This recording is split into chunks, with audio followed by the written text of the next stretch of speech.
आज की इस वीडियो में हम बात करने वाले हैं कंपैरिजंस ऑपरेटर्स के बारे में।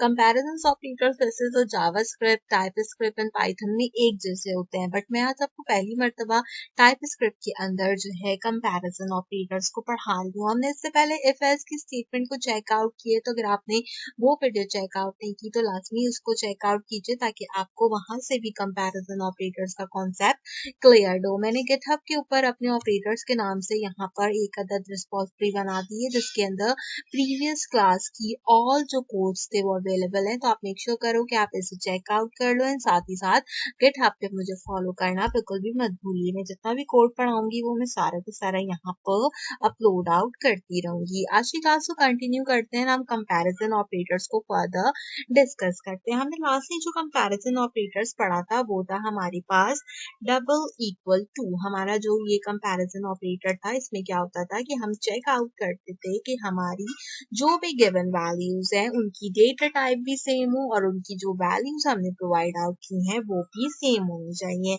मिसाल के तौर पर मैं आपको यहाँ पर एक एग्जांपल देती हूँ, जैसे कि मैंने दिया let a is equal to 5 and let b is equal to 5। ठीक है, हमने यहाँ पर एक जो है वो इस तरीके की कमांड दे दी। इसके बाद में कंसोल डॉट लॉग के अंदर इसको प्रिंट आउट कराती हूँ एंड आई विल से कि आप जो है यहाँ पर प्रिंट आउट करो कि क्या मेरा जो a है वो ग्रेटर देन है यहाँ पर b से। अगर हम इस कमांड को यहाँ पर चेकआउट करें एंड मैं इसको सिंपली रन करूँ तो आप देखोगे कि वो कह रहे हैं कि ये अनएक्सपेक्टेड हमारे पास यहाँ पर टोकन है। ये क्यों दे रहा है हमें यहाँ पे, क्योंकि मैंने इस लाइन को सबसे पहले तो कमेंट किया ही नहीं था। जावास्क्रिप्ट एंड टाइपस्क्रिप्ट में ये चीज बताना आपको बहुत जरूरी थी कि अगर आप पहली लाइन में कोई गलती करते हो तो टाइपस्क्रिप्ट जो है वो इतनी एडवांस है कि वो आगे कोड रन करती ही नहीं है।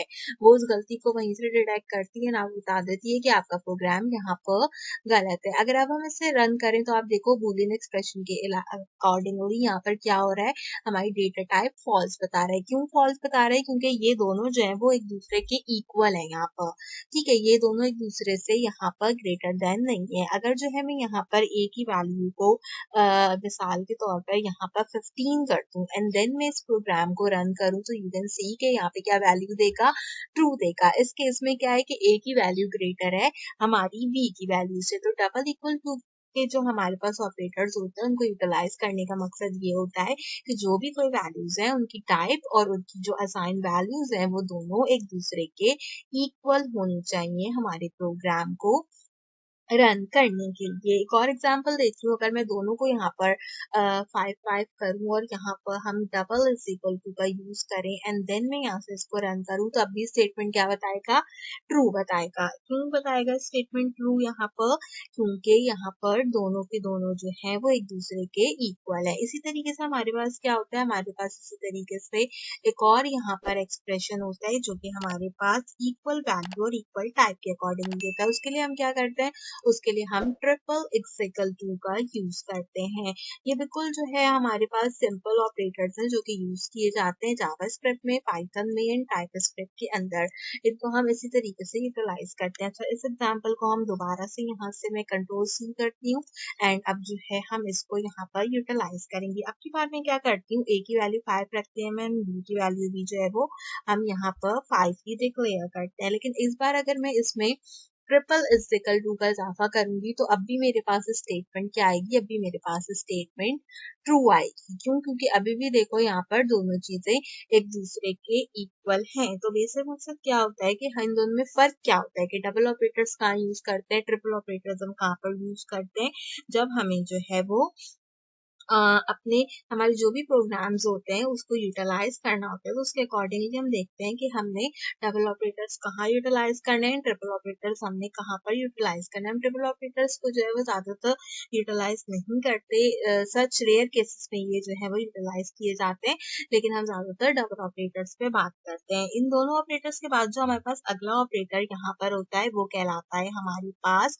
नॉट इक्वल का ऑपरेटर। ठीक है, नॉट इक्वल का ऑपरेटर जो होता है हमारे हमारे पास वो बहुत इंपॉर्टेंट ऑपरेटर होता है, उसको हम यहाँ पर जिस सैम्पल से यूटिलाइज करते हैं वो कहलाता है आपके पास मास्क ऑफ एक्सल्वेशन के साथ इज इक्वल टू, ये हमारे पास नॉट इक्वल का ऑपरेटर होता है। मैं ये सारे ऑपरेटर्स भी जो है वो सेम ऑपरेटर फाइल के अंदर चेकआउट कर दूंगी आप लोगों के लिए, तो आप इसको चेक कर लीजिएगा। अच्छा, नॉट इक्वल का ऑपरेटर क्यों यूज होता है? जब हमारी लेफ्ट की वैल्यू राइट वाली वैल्यू के इक्वल होती है तो उस केस में ये क्या करेगा, ये ट्रू स्टेटमेंट देगा।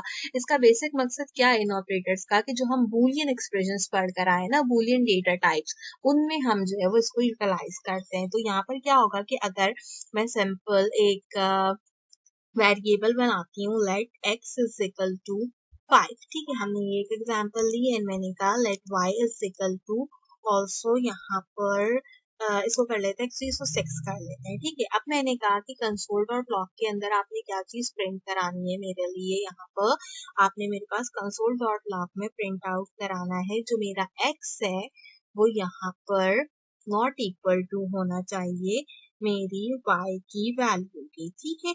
जैसे मैं यहाँ पर मेरे y की वैल्यू को यूटिलाइज आउट करूंगी तो हम इसका आंसर यहाँ पे चेक आउट कर सकते हैं। मैंने यहाँ पर कंसोल डॉट लॉग लिखना था तो हम कंसोल डॉट लॉग लिखते हैं। अब मैं यहाँ पे इसको चेक आउट करती हूँ कि क्या रिजल्ट आता है या क्या हमारे पास यहाँ पर रिजल्ट में एरर जनरेट करेगा।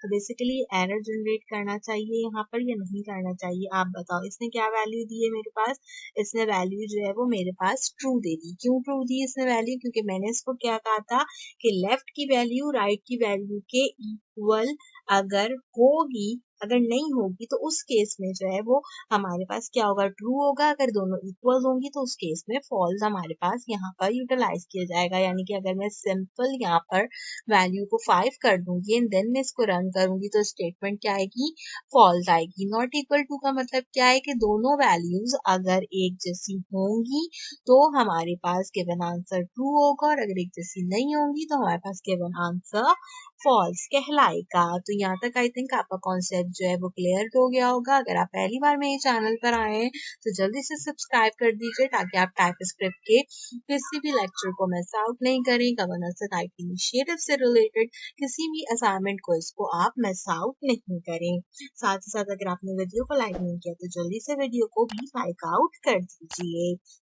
अगले ऑपरेटर की तरफ चलते हैं जो कि कहलाता है not equal value and not equal type. इसमें क्या होता है, ना तो वैल्यू इक्वल होती है ना तो इसमें हमारे पास टाइप जो होती है हमारी वो इक्वल होती है। इसको भी हम यहाँ पे डिक्लेयर कर लेते हैं। इसके लिए मैं बता देती हूँ आपको, इसके लिए हम सिंपल जो मार्क्स ऑफ एक्सक्लेमेशन अभी हमने यूज किया इसके साथ हम डबल जो है वो क्या चीज यूटिलाइज करते हैं, डबल इज इक्वल टू को यूटिलाइज करते हैं। मैं लिख भी देती हूँ आपके आसानी के लिए यहाँ पे not equal value not equal type, ठीक है, ताकि आपको याद रहे कि हमने यहाँ पर क्या करना है, दोनों चीजों को इस तरीके से यूटिलाइज करना है। सेम एग्जाम्पल को जब चेकआउट करते हैं हम यहाँ पर, अगर मैं यहाँ पर अपना एक्सप्रेशन लेती हूँ let x is equal to 5। अब ये मैं तक यहाँ पर जब भी नंबर को यूटिलाइज कर रही हूँ, आप देखो ये क्या हो रहा है, यहाँ पे टाइप स्क्रिप्ट में नंबर में यूटिलाइज हो रहा है।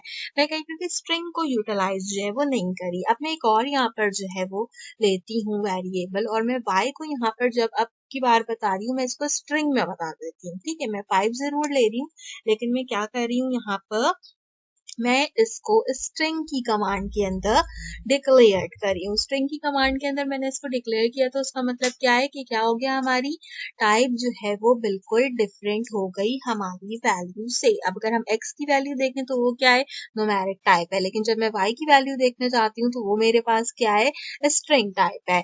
5 को जो है आपने फोकस नहीं करना, आपने डेटा टाइप को यहाँ पर फोकस करना है कि डेटा टाइप हमारे पास क्या रहती है। जब मैं इसको कंसोल डॉट लॉग के अंदर प्रिंट आउट कराऊंगी तो आप यहाँ पर एक्सप्रेशन को समझ सकते हो। मैं कहती हूँ कि 5 जो है मेरे पास, आप x भी दे सकते हो, मैं डायरेक्ट 5 देती हूँ। 5 जो है वो नॉट इक्वल टू है मेरे पास साइन 5 के, ठीक है। मैंने इसको ये बता दिया यहाँ पर। इसमें मुझे बताना है कि क्या ये इक्वल भी नहीं है और दोनों की टाइप भी इक्वल नहीं है। तो इस केस में मेरे पास आंसर क्या आना चाहिए, ट्रू आना चाहिए। जरा इसको रन कर देखते हैं हम यहाँ से कि हमारे पास क्या आंसर आ रहा है। तो बिल्कुल हमारे पास आंसर जो है वो ट्रू आ रहा है। लेकिन अगर मैं यहाँ से 5 की वैल्यू को स्ट्रिंग से हटा दूं एंड देन हम इस एक्सप्रेशन को चेक आउट करें तो अब मेरे पास आंसर क्या आएगा, अब मेरे पास आंसर आएगा यहाँ पे फॉल्स, क्योंकि अब क्या हुआ, ये दोनों एक दूसरे के बराबर भी हो गई और इनकी डेटा टाइप भी हमारे पास सेम हो गई। तो हमने बेसिकली क्या करना होता है यहाँ पर, हम जब भी स्ट्रिंग्स एंड न्यूमेरिक वैल्यूज देते हैं तो हम उसके अकॉर्डिंगली इसको यूटिलाइज कर लेते हैं। तो देखो जैसे ही मैं जो हूँ यहाँ से स्ट्रिंग हटा रही हूँ, मेरा ब्रैकेट भी जो है वो खुद ब खुद यहाँ से कंटिन्यू आउट हो जाता है। तो ये हमारे पास एक और जो है यहाँ पर हमारा कंपैरिजन ऑपरेटर था। इसके बाद हम एक और कंपैरिजन ऑपरेटर डिस्कस करते हैं, जिसमें क्या होता है हमारे पास greater than and less than होता है। वैसे तो हम इसको डिक्लेयर कर ही आए हैं ग्रेटर देन लेस देन को, लेकिन फिर भी हम जो है इसको चेकआउट कर लेते हैं। सबसे पहले मैं simple like this utilize out करती हूँ एंड देन हम बिल्कुल सिंपल जो है वो प्रोग्राम लिखते हैं। जैसे कि मैंने लिखा कि x जो है वो यहाँ पर ग्रेटर देन है y के, ठीक है, y के लिखना है आपने यहाँ पर। और मैंने बोला कि x की वैल्यू क्या दे देती हूँ। अच्छा, इसको हम वैसे ही दे सकते हैं, मैं वैल्यूज दे के जो है वो इसको प्रिंट आउट करा लेती हूँ। मैंने ऑलरेडी एग्जाम्पल जैसे आपको समझाई थी अभी स्टार्टिंग में। हम ये वाली एग्जाम्पल जो थी हमारी, इसको कंटिन्यू कर लेते हैं यहाँ से, ठीक है, ताकि जो है वो आसानी से हमारे पास यहाँ पर ये एग्जाम्पल कंस्ट्रक्ट आउट हो जाए। अब मैं यहाँ पर इन दोनों की जगह पे ग्रेटर देन का साइन यूटिलाइज कर देती हूँ एंड कंसोल लॉग के अंदर हम क्या करते हैं, इसका आंसर चेकआउट कर लेते हैं। तो जैसे मैं आंसर चेकआउट करूंगी, आंसर क्या आएगा, फॉल्स आएगा। क्यों फॉल्स आया आंसर, क्योंकि ये जो है एक दूसरे के इक्वल है, दोनों दोनों दूसरे से ग्रेटर देन नहीं है, ठीक है। इस एग्जाम्पल को हम जो है वो लेस देन में चेकआउट कर लेते हैं।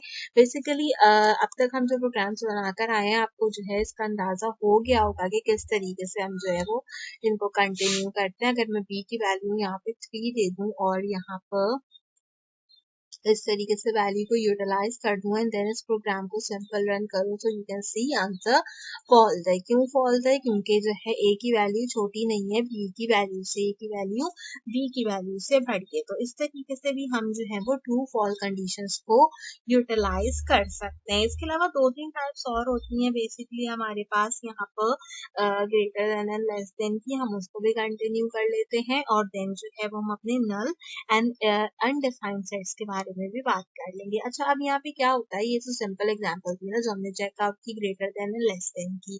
अगर हम ग्रेटर देन और इक्वल टू की एग्जांपल चेक करना चाहें, यानी कि मिसाल के तौर पर अगर मैं कुछ इस तरीके से एक्सप्रेशन लिख दूं, ठीक है, तो अब क्या होगा इस केस के अंदर, ठीक है, हमें समटाइम जो है ये भी यहाँ पर चेकआउट करना पड़ता है अपने कंपैरिजंस करते हुए कि इस तरीके की अगर कोई वैल्यू मेरे पास आती है तो मैं क्या करूँ। अगर मैं सिंपल कंसोल डॉट लॉग में बिना वेरिएबल को डिक्लेयर करेगी कंसोल डॉट लॉग के अंदर कहूँ कि मेरा जो 20 है वो यहाँ पर ग्रेटर देन इक्वल टू है मेरे पास किसके, 20 के, तो आप बताओ उस केस में मेरे पास क्या आंसर प्रिंट होकर आना चाहिए, जल्दी से कमेंट सेक्शन में बताओ।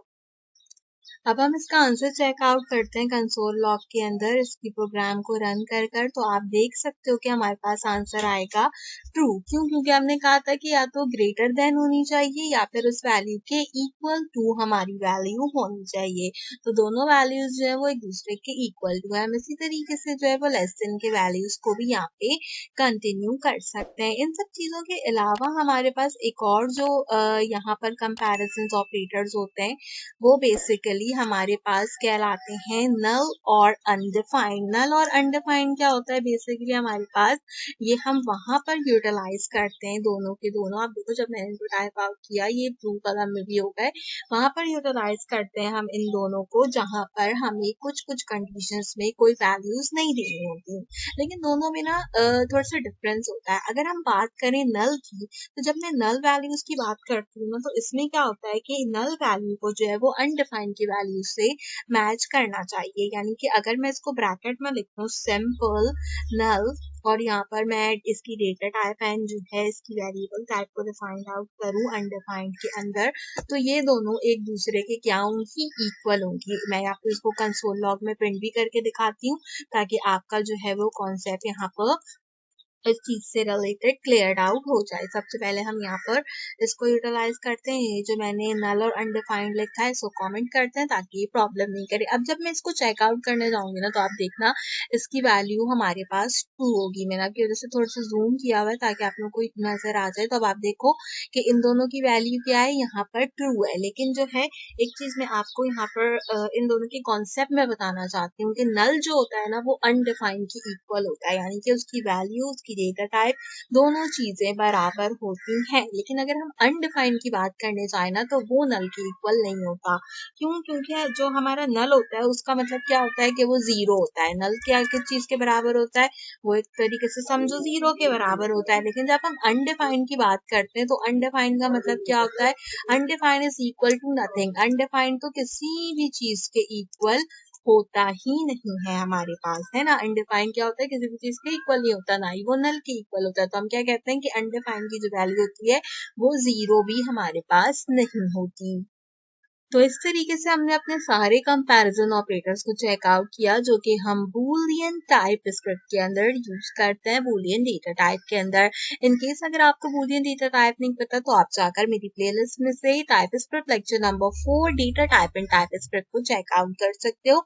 इसके अंदर मैंने तीनों की तीनों डेटा टाइप्स को आपको पढ़ाया है। तो अब हमारा जितना भी कॉन्सेप्ट था यहाँ पर हमारे कोर्स से रिलेटेड वो ऑलमोस्ट क्लियर आउट हो गया। इंशाल्लाह नेक्स्ट वीडियो के अंदर हम गवर्नेंस एंड आईटी इनिशिएटिव्स के जो हमारे यहाँ पर प्रैक्टिकल क्वेश्चंस हैं उनके सॉल्यूशन देखेंगे। सो मेक श्योर कीजिए कि आपने मेरे वीडियो को जरूर लाइक किया हो। मेरे चैनल पर पहली बार आए हैं तो सब्सक्राइब कीजिए, बेल आइकन के बटन को ऑल पे प्रेस कीजिए। कंप्लीटली फ्री है ताकि इससे आपको मेरे आने वाले हर वीडियो का नोटिफिकेशन टाइम से मिलता रहे। आज की वीडियो के लिए बस इतना ही। आपसे मुलाकात करेंगे अगले वीडियो में किसी और अच्छे टॉपिक के साथ। तब तक के लिए मुझे दीजिए इजाजत।